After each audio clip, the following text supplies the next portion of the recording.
This video is sponsored by Autolite, manufacturers of high-quality spark plugs since 1936. Visit Autolite.com for more information. You just replaced the spark plugs and the hood is closed. What should you do next? Yes, a test drive is required, but you might want to do a post-scan of the vehicle for quality control before you do that.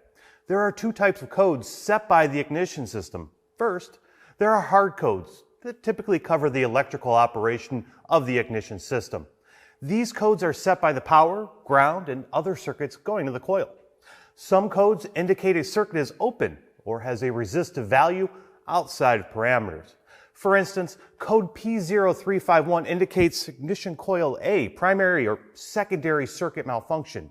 It could mean that the ignition coil number 1 is faulty, but more than likely, it means that the connector was not fully seated after the spark plug was replaced.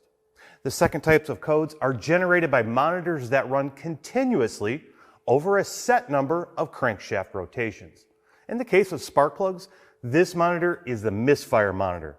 The Misfire monitor uses the crankshaft position sensor to observe the movement of the crankshaft.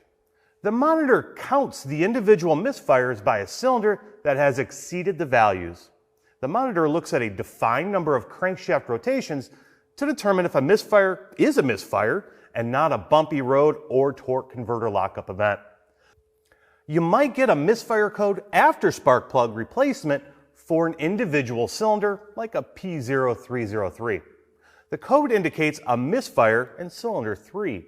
Sometimes the spark plug is dropped and the ground electrode and the center electrode can make contact.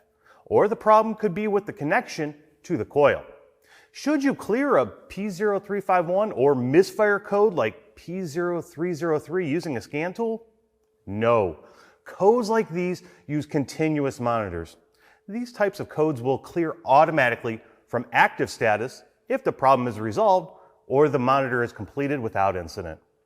But it might take between 1 to 3 key cycles to turn off the check engine light. Yes, you can erase the codes, but you will not be able to confirm that you resolved the issue. Thanks for watching. We'll see you next time.